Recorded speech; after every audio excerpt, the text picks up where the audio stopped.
Kejaksaan Negeri Pacitan meresmikan Rumah Restoratif Justice pada Kamis 31 Maret 2022 di Pacitan.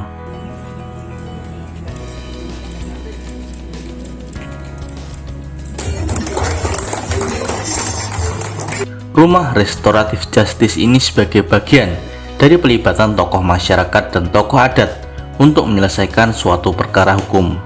Kepala Kejaksaan Negeri Pacitan Andi Pancasakti mengatakan penyelesaian perkara menurut Instruksi Jaksa Agung nomor 15 salah satunya bisa diselesaikan dengan cara restoratif justice. Alasan inilah yang kemudian membuat Kejari Pacitan membuat Rumah Restoratif Justice. Andi juga menekankan kebijakan restoratif justice ini tidak berlaku untuk tindak pidana korupsi karena hanya berlaku untuk tindak pidana umum ringan. Terkait pelibatan tokoh masyarakat dan tokoh adat, Andi mengatakan pihaknya ingin mengambil kearifan lokal dalam penyelesaian suatu kasus hukum. Selain untuk penanganan perkara hukum dengan kebijakan restoratif justice, Rumah Restoratif Justice itu juga bisa digunakan untuk masyarakat dalam penyelesaian hukum perdata. Peresmian Rumah Restoratif Justice itu gunanya untuk peran serta masyarakat, utamanya tokoh adat, tokoh masyarakat, ikut berpartisipasi dalam penyelesaian suatu perkara. Karena penyelesaian perkara menurut Instruksi Jaksa Agung nomor 15 itu bisa diselesaikan dengan cara restoratif justice. Artinya tidak perlu sampai ke pengadilan. Dengan tadi memenuhi 5 ketentuan syarat tersebut. Yang pertama, bukan residif, ancaman di bawah 5 tahun, kerugian tidak lebih 2.500.000. Yang ketiga, syarat utama ada kata maaf atau permintaan maaf dari tersangka dan ada kata maaf dari korban. Itu nanti dituangkan dalam satu akte perdamaian. Kalau tidak ada maaf tidak bisa ya Pak? Ya, ya bisa, tetap kita lanjut. Harus terpenuhi. Ya, karena kita menekankan dari sisi keadilan korban. Kalau korban belum mau memaafkan, dengan saya terpaksa kita tetap mintakan ke.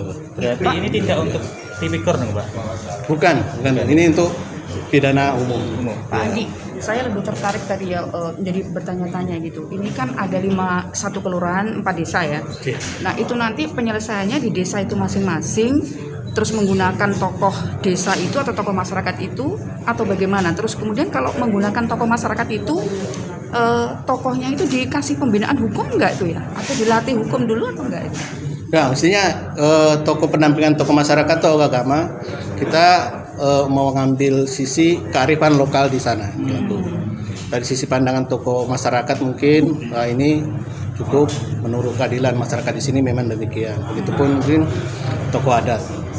Jadi restoratif justice ini ada beberapa administrasi kriteria, tidak serta-merta bahwa ada persoalan dimintakan itu akan ACC. Jadi ada mekanisme, nanti kami ada perwakilan di tingkat kelurahan. Kalau mau mengajukan RJ mungkin ada kontak kami dengan Kasipidum.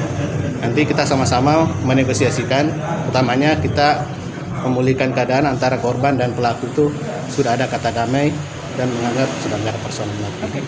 Pak, ini cukup 5 ini atau nanti bertambah ke 161 desa kelurahan? Ya, tergantung dari pihak desa, mungkin untuk sementara kami ambil percontohan 5. Dan itu bukan paten bahwa dari desa tersebut hanya yang bisa mengajukan, enggak. Oke. Silakan ajukan di kejaksaan atau yang terdekat mungkin di desa tersebut minta difasilitasi, kami bisa. Nanti hadirnya kejaksaan sendiri gimana Pak untuk prosesnya? Ya, kita hadir setelah ada tanggapan, ada laporan, ada keinginan dari masyarakat untuk melakukan restoratif justice. Dimulai kapan Pak buka nanti? Mulai, sebetulnya restoratif justice ini dimulai dari tahun kemarin sudah kita berjalan.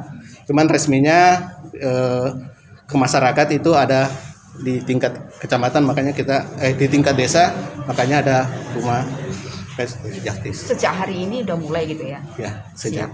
Perlu saya tambahkan tadi, saya lupa dalam sambutan saya, bahwa rumah RJ ini juga bisa digunakan untuk masyarakat untuk pelayanan hukum.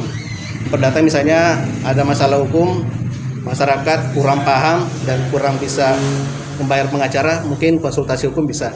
Ini masalah perdata dan Siap. Jadi mungkin bisa minta pertimbangan hukum ke kami melalui pihak kelurahan atau tingkat desa.